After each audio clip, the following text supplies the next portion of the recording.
Hello बच्चों, आज की क्लास में हम डिस्कस करने वाले हैं मीन्स 25 का सेकंड शिफ्ट का question.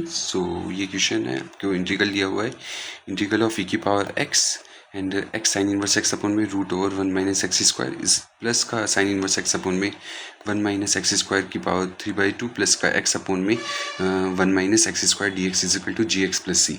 Now they want us to find out first of all g x, यानी इसका इंटीग्रेशन करना है, देन जी ऑफ हाफ की वैल्यू पूछ रहा है, दैट इज द थिंग।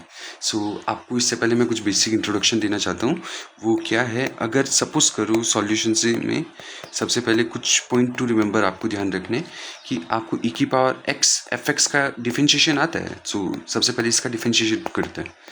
ये क्या हो जाएगा, ई की पावर एक्स का डिफरेंशिएशन एज इट इज रख दो और एफ डैश एक्स कर दो, फिर एफ ऑफ एक्स लिख दो और ई की पावर एक्स का डिफरेंशिएशन दैट इज ई की पावर एक्स। आप इजिली क्या कर सकते हो, ई की power x F dash x plus का एफ एक्स।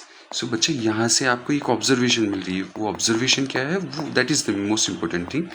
ये ऑब्जर्वेशन है कि कभी भी अगर मैं सपोज करो अब इसका इंटीग्रेशन करता हूँ, तो इंटीग्रेशन करता हूँ तो आपके पास क्या आ जाएगा, ई की power x f x plus f dash x.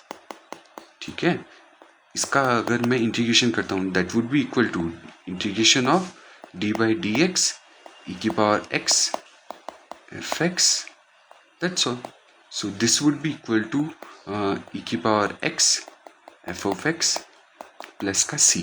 बच्चे यहाँ से आपको एक पॉइंट याद रखना है कि जब भी आपको ऐसा एक्सप्रेशन दिखे e की power x f dash x, अगर आपको जब भी ये एक्सप्रेशन दिख रहा है तो आपको डायरेक्ट क्लियर होना चाहिए कि e की power x F x plus f dash x यानी फंक्शन और उसका डेरिवेटिव हो, तो डायरेक्ट आंसर होगा e की power x F x plus का c। That is the thing.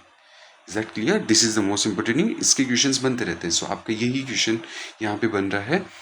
तो let me move to the next slide. सो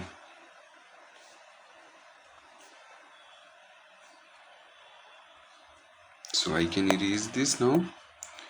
आपको ये पॉइंट रिमेंबर हो गया होगा।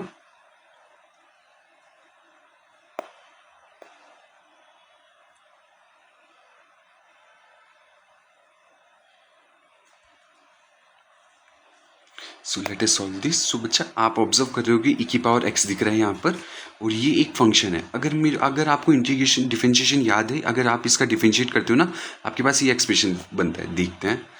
अगर आप d by d x x sine inverse x upon में square root of 1 minus x square, अगर आप इसका डिफरेंशिएट करते हो तो डिफरेंशिएट करने पे आपके पास ये एक्सप्रेशन बनता है, that is equal to sine inverse x upon में 1 माइनस एक्स स्क्वायर की power 3/2 plus x upon 1 minus x square. ठीक है, तो अब आपको जैसे ही क्लियर है कि इसका डिफरेंशिएशन ये होता है, तो डायरेक्ट आपको एक्सप्रेशन दिख रहा है कि ये कैसा फॉर्मेट है, ई की power x f x plus का एफ डैश एक्स। ठीक है, इसका आंसर क्या होगा, ई की पावर एक्स एफ एक्स। ये लगा दो, वेयर एफ एक्स क्या होगा यहाँ पर, f x is equal to x sine inverse x upon में square root of 1 minus x square. ठीक है, ये एक्सप्रेशन यहाँ पे यूज कर दो तो आपके पास आंसर आ जाएगा। Answer is what, f x is what, f x is equal to the g x, this is the integration g x.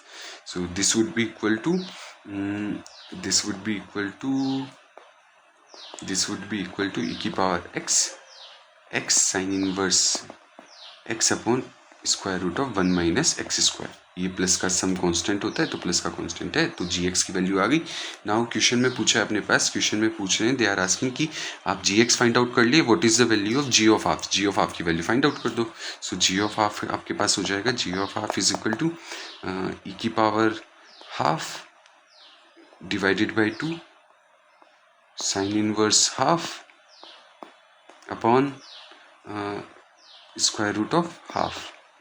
Square root of half नहीं, 1/4 1/4। 1/4 से 1/2 हो जाएगा, 1/2 से 1/2 गेट्स कैंसिल आउट, तो ई की पावर √2 और sine inverse 1/2 that is equal to π/6। Sine inverse π/6, आपके पास आ जाएगा π/6 और साइन इनवर्स π/6 और एक सेकेंड 1/2 यहाँ पर आपका आ जाएगा 1 minus 1 by 4 that is equal to root 3 by 4. सो ये कैंसिल आउट हो जाएगा और आपके पास एक्सप्रेशन बन जाएगा e की power root over e upon 3. So this is the correct answer. The option is so pi by 6 e की power this. So option B is the correct answer. Thank you.